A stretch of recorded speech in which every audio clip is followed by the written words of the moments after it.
Morning, Good, Coach Yelding. good morning. How you doing, man? Good. How are you all? Doing good. Is she year 18 for you? 18th at Daphne, my 24th overall. Wow. You're getting old. Time getting on by, isn't it? Can you still shoot it? I play a little bit. Depend on who's challenging me, but the best basketball from that player from Daphne is standing in the back of the room. That one back there. Tell us what you expect from the Trojans. Well, it's no secret I've been blessed with a lot of talent over the last 10, 12 years. Even in my early years, I had a lot of talent.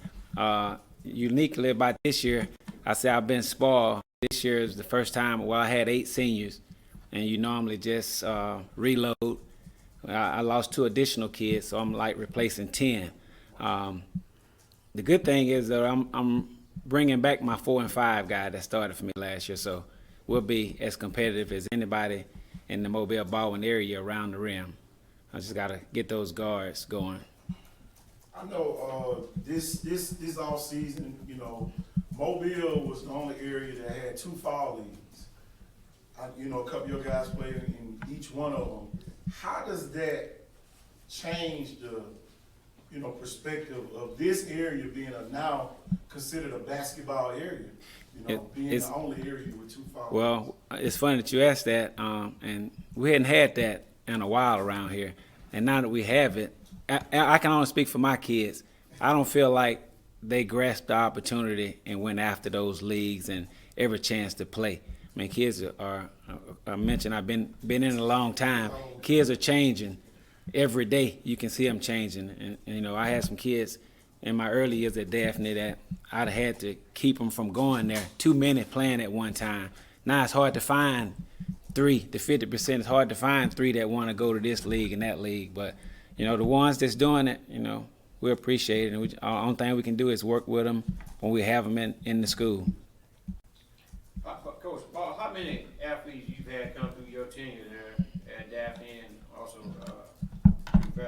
you had playing in college right now?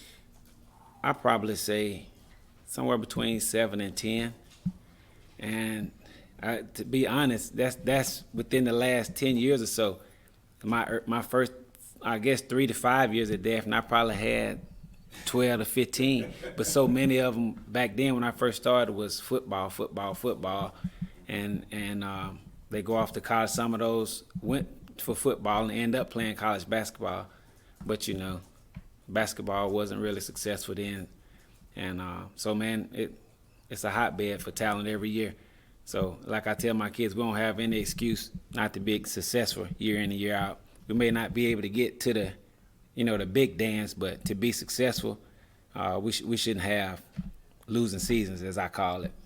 Coach, being a former point guard, it's kind of hard when you get, it's hard to get your starting point guard a scholarship, but when you get your starting point guard and your backup a scholarship in the same year, that means, man, you're doing a great job because, you have to filter those minutes. And, man, I just can't say enough about that.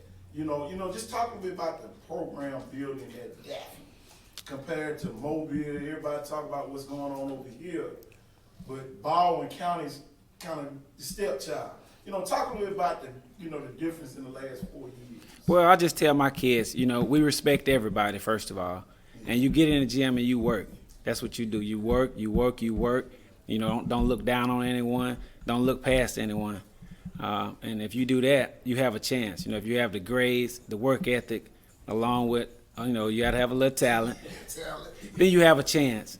And like Jawan, Yelding was the second point guard. And actually, I tell parents all the time, you have to do a little work yourself. So I can't really take a lot of credit for that. I can take credit for working with him for the last 4 years. But, his dad got out and whoever else helped him get on. But he's always been a hard worker. A lot of times that's just the nature of the game. When a scout walk in the gym, the first thing they're going to do is look for the big kids. That's just it for basketball, Small kids have to really prove themselves, even further than a guy with size. Big game the other night. Yeah. 6 assists. So, that alone was my, shining moment because he had 6 assists, and I know you was the assist leader at South Alabama. So, Yeah, well, yeah, we're trying to work, and I keep saying I need guards, so I don't know. I guess I played guard, so I shouldn't be saying I need I need to develop some guards down it's there. working. It's So, working. Let's talk about Malik a little bit, what you expect out of him this year. Malik's gonna be good for us. He's been good for us the past 2 years. I know that toward the end of the spring last year, he made a decision to go, up to Auburn the first 3 weeks of the summer with his brother and kind of work out up there. So we didn't have him but about a week or so in basketball, and I wanted to work on some development things with him, a more consistent jump shot, facing in, because I like to play him at the wing a lot more this year.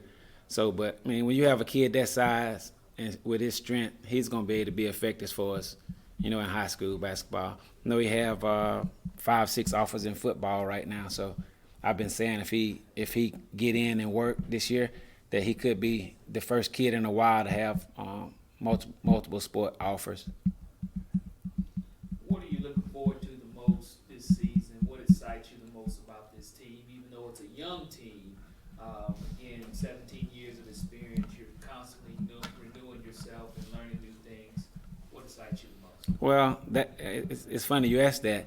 I won't say I'm having to motivate myself, but this is a challenging year for me. I told you I've been spoiled for the last few years, so I'm up for the challenge. I got to get in, roll my sleeve up. Kind of put me in the mind. This team right now kind of put me in the mind of some of my earlier teams when we weren't real successful, just with the makeup of the team and having 6-7 guys coming off the football field, and it's been different.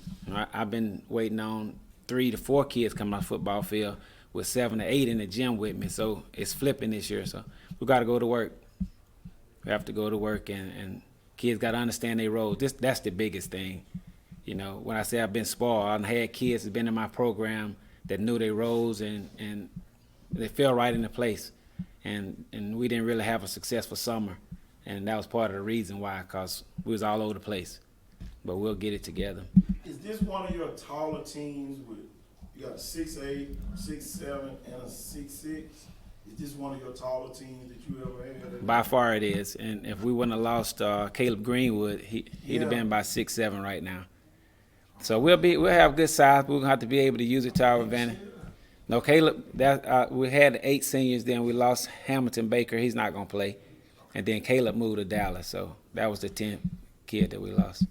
How did it work out that y'all aren't playing fair, though? Well, we couldn't get out together on our secondary date, and one thing led to another, and it just ended up not playing. Thanksgiving was a week later this year, so that Friday was the date that we normally played on, and priority-wise, once I found that out, I felt like it was a priority for me to find them another Friday. Outside of my area games, that was a priority.